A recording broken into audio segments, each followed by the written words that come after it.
Bismillahirrahmanirrahim.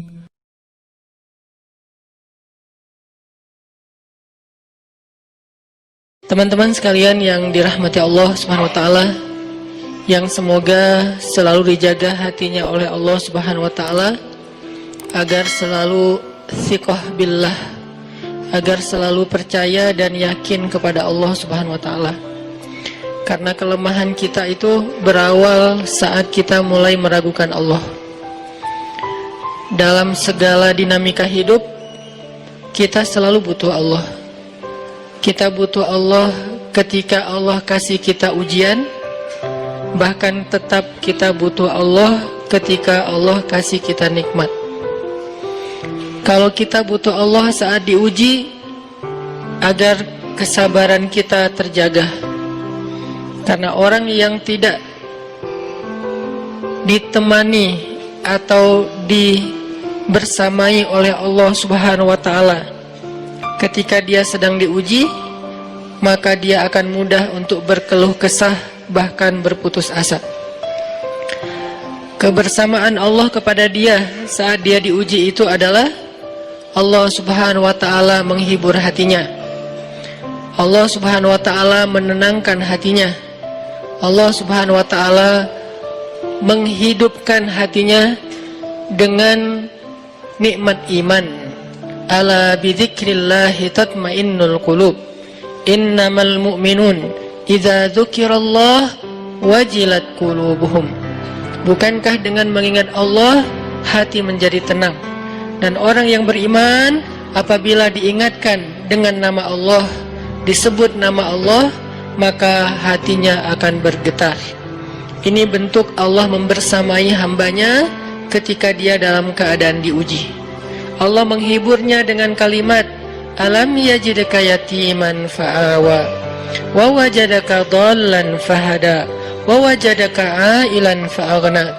Allah menghiburnya dengan kalimat, inna a'tainakal kautsar. Allah menghiburnya dengan kalimat, kalla saya'lamun summa kalla saya'lamun. Allah menghiburnya dengan kalimat, la tahzan innallaha ma'ana. Ini adalah ketika Allah membersamai seorang hamba saat dia dalam keadaan diuji. Allah membersamai hamba juga ketika dia dalam keadaan diberi nikmat. Karena tanpa itu, maka seseorang akan jatuh justru kepada dosa-dosa karena dia mendapatkan banyak kenikmatan hidup. Kalau Allah Subhanahu wa taala tidak menjaga dia saat dia diberi nikmat, maka nikmat itu justru menjadi jalan bagi dia untuk terjerumus kepada banyak dosa. Justru nikmat itulah yang menjadi penghalang bagi dia untuk mengingat Allah. Karena dia sibuk menikmati hidupnya, akhirnya dia terhalang dari mengingat Allah tepat waktu. Sibuk menikmati hidupnya, terhalang dari Allah untuk bangun tengah malam. Karena dia tidurnya larut. Kenapa tidur larut? Karena terlalu banyak yang harus dia nikmati sebelum tidur. Dia bisa makan-makan, dia bisa jalan-jalan, dia bisa ngopi, dia bisa ketemu teman, dia bisa belanja. Bahkan dia nunggu midnight sale untuk bisa menghabiskan nikmat yang Allah kasih kepada dia. Sehingga akhirnya tidurnya terlalu larut, lalu dia tidak bisa bangun untuk menghadap Allah, curhat kepada Allah. Hal yang selama ini dia lakukan justru ketika dia diuji oleh Allah. Ketika diuji oleh Allah, mudah bagi dia bangkit tengah malam, curhat, sujud panjang, menangis dalam doa. Ketika Allah kasih nikmat, curhatnya hilang, malamnya lelap, sampai bahkan subuhnya juga kelewat. Ini kalau Allah nggak membersamai seorang hamba ketika dia diberi nikmat. Sehingga orang yang seperti ini, kalau dalam keadaan seperti ini terus-menerus dalam jangka waktu yang lama, nanti dia akan terjebak di dalam Fasta'inu bis sabri wassalah. Jadi minta tolongnya sama Allah dengan salat. Udah aja kalau misalnya kita lagi ada masalah, saya pengen sama menikahi perempuan itu, cuma kayaknya nggak selevel nih. Udah, biar selevel, salat. Gitu. Bukan biar selevel terus kita caper atau pakai berbagai macam pencitraan. Enggak, salat aja. Nanti Allah akan buat jalan-jalan yang min haitsu la yahtasib, gak terduga-duga. Jadi ini cerita nih pemuda hijrah banget nih, dari rockers kemudian jadi seorang yang rajin ke masjid karena ada seorang perempuan yang namanya Sarah yang dia cintai dan Allah mempertemukan dia. Ini mudah-mudahan bisa terjadi juga di Al-Latif insyaallah. Aminin ya akhwat ya. Itu yang pertama ya, doa sama Allah. Yang kedua, say I love you. Nah, pernah nih ada seorang sahabat lagi duduk sama Nabi, tiba-tiba datang seorang laki-laki. Terus sahabat ini bilang ke Nabi, ya Rasul, saya itu cinta sama laki-laki itu karena kesolehannya. Jadi cinta karena Allah. Terus Nabi tanya, kamu udah kasih tahu ke dia kalau kamu cinta sama dia? Belum, kata dia. Kata Rasul, kalau kamu mencintai seseorang, katakan kepada dia, ana uhibbuka fillah. Kalau kepada sesama laki-laki, kalau kepada perempuan kan bukan ana uhibbuki fillah, I love you. Kan gitu aja ya, biar lebih berasa gitu kan. Say I love you. Jadi yang udah nikah nih, coba tanya muhasabah diri kita, sehari berapa kali kita ngomongin love kepada pasangan kita? Harusnya minimal setiap hari itu sekali.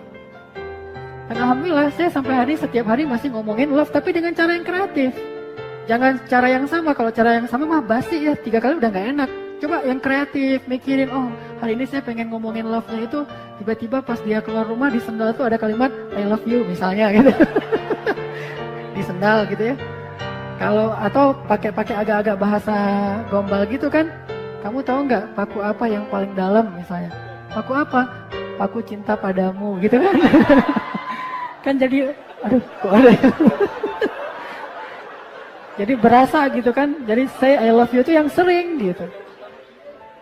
Bilang I love you kepada yang bukan pasangan itu nggak berpahala, tapi bilang I love you kepada pasangan itu pahala. Dari sisi mana besar pahalanya? 1, nyenengin hati orang yang beriman. Kata Nabi, sebaik-baik amal itu menyenangkan hati orang lain. Nah, menyenangkan hati orang lain kalau istri itu luar biasa pahalanya. Jadi agak-agak kreatif, gombal-gombal dikit, tak apalah. Gombal warming, gak pernah gagal tuh. Tuh, barusan gempa ya? Enggak deh kayaknya. Ah masa? Iya enggak gempa. Jantung aku tahu yang gempa gara-gara kamu. Nah kan, jadi gombal warming tuh gak pernah gagal menurut saya. Alhamdulillah beberapa kali ngegombal berhasil gitu. Selalu bisa buat ceweknya berbunga-bunga dan itu nyenangin hati dia dan bertambah cinta kita. Jadi gombal aja deh.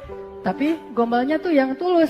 Karena ada gombal yang benar-benar lebay, tapi ada gombal yang tulus. Kalau gombal yang tulus tuh kita perhatiin dulu.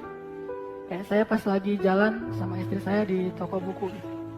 Saya duduk aja dari jauh perhatiin. Pas sudah nanti ketemu dia, kenapa ya aku kok pas di toko buku tadi nggak nyaman banget? Kenapa? Sakit ya? Kata dia gitu kan gitu ya. Enggak, soalnya aku ngerasain jantung aku tuh nggak ada di dalam. Soalnya lagi jalan-jalan nyari-nyari buku kamu gitu kan. Itu kan terasa, oh ya gimana gitu. Ya Andre Taulani gitu deh.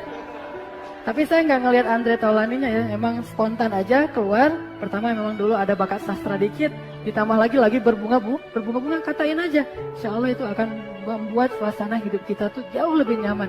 Dan Nabi itu ngegombal dengan Aisyah, cuma gombalnya Nabi dengan Aisyah itu bentuknya beda. Karena emang Rasulullah gombalnya Nabi ke Aisyah misalnya, ini gombal dalam makna positif ya. Nabi manggil Aisyah, ya Humaira, hai perempuan yang wajahnya merah-merah gitu kan, itu gombal banget. Terus ya Aish, kalau kata orang Sunda apa? Ya Ais, kan itu ya Aish itu yang cantiknya itu luar dalam gitu. Jadi bahasa-bahasa gombal warming ini harus jadi dilatih dari sekarang nih latihannya. Tapi latihannya sendiri dulu di cermin. Kira-kira saya kalau lagi gombal di cermin kelihatan nggak kalau saya bohong gitu? Jadi biar bagus nanti pas sudah nikah. Itu bagus banget, luar biasa kalau kita bisa ngucapin I love you kepada pasangan kita setiap hari lewat SMS. Tapi yang luar biasa juga tuh bisa lewat bunga. Kenapa? Kata para ulama, bunga bagi perempuan adalah sihir. Bunga untuk perempuan itu adalah sihir. Hampir tidak ada perempuan yang gak suka bunga. Jadi kalau kalian pengen nyihir cewek, pakai bunga. Tapi cewek yang dimaksud di sini adalah istri. Jadi kasih bunga. Saya pernah tuh agak-agak lucu sih. Saya bawa pulang bunga mawar pas lewat di Unpad tuh lagi banyak jualan bunga tuh, saya beli. Pas saya bawa pulang ke rumah, memang timingnya nggak jelas sih. Timingnya pas istri saya lagi pindahan rumah, ngasih bunga, coba bayangin tuh. lagi pindahan rumah, ada bunga nih di jalan, beli deh. Lalu pas sampai di rumah, yang ada kejutan buat kamu, apaan? Udah tutup mata dulu aja. Tapi udah pasti tahu lah, pasti hadiah biasa-biasa aja, karena saya nggak sanggup beli yang mahal-mahal. Terus pas dia buka matanya, loh bunga beli di mana? Pokoknya nggak usah tahu. Ya makasih ya. Terus apa gitu kan ya? Apanya nggak usah dijelasin. Nah udah gitu kan lagi repot tuh pindah-pindahan, ngepek barang. Besoknya sama, yang bunga kemarin mana? Aduh, ketinggalan di rumah yang lama. Kan itu nggak keren banget tuh. Makanya kalau mau ngasih bunga, cari timing yang lebih tepat gitu. Pas lagi ulang tahun atau apalah. Jangan setiap hari ngasih bunga, setiap hari ngasih bunga. Emangnya saya tukang kebun, kata istri kita. Ya, itu